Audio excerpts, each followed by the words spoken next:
بسم الله الرحمن الرحيم. يا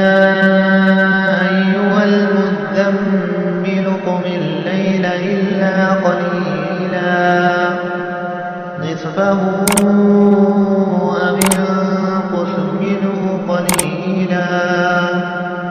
أو زد عليه ورتل القرآن ترتيلا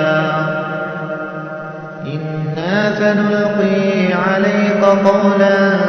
ثقيلا إن ناشئة الليل هي أشد وطئا وأقوم قيلا إن لك في النهار سبحا طويلا واذكر اسم ربك وتبتل إليه تبتيلا رب المشرق والمغرب لا إله إلا هو فاتخذه وكيلا واصبر على ما يقولون واهجرهم هجرا جميلا وذرني والمكذبين أولي النعمة ومهلهم قليلا إن لدينا أنكالا وجحيما وطعاما ذا غصة وعذابا أليما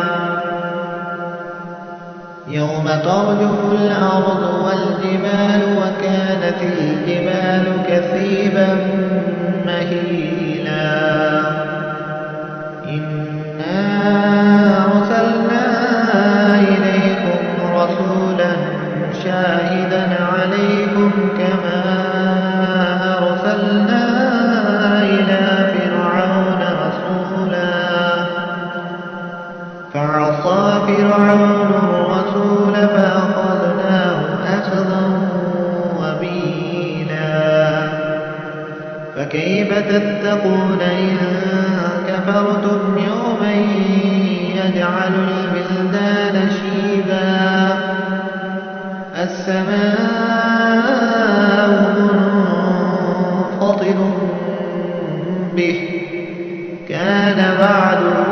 مفعولا إن هذه تذكرة فمن شاء اتخذ إلى ربه سبيلا إن ربك يعلم أنك تقوم أدنى من ثلثي الليل ونصفه وثلثه وطائفة من الذين معكم والله يقدر الليل والنهار علم أن لن تحصوه فتاب عليكم فاقرؤوا ما تيسر من القرآن علم أن سيكون منكم مرضى وآخرون يضربون في الأرض يبتغون من فضل الله وآخرون يقاتلون في سبيل الله واقرؤوا ما تيسر منه وأقيموا الصلاة وآتوا الزكاة وأقرضوا الله قرضا حسنا وما تقدموا لأنفسكم من خير تجدوه عند الله هو خيرا وأعظم أجرا واستغفروا الله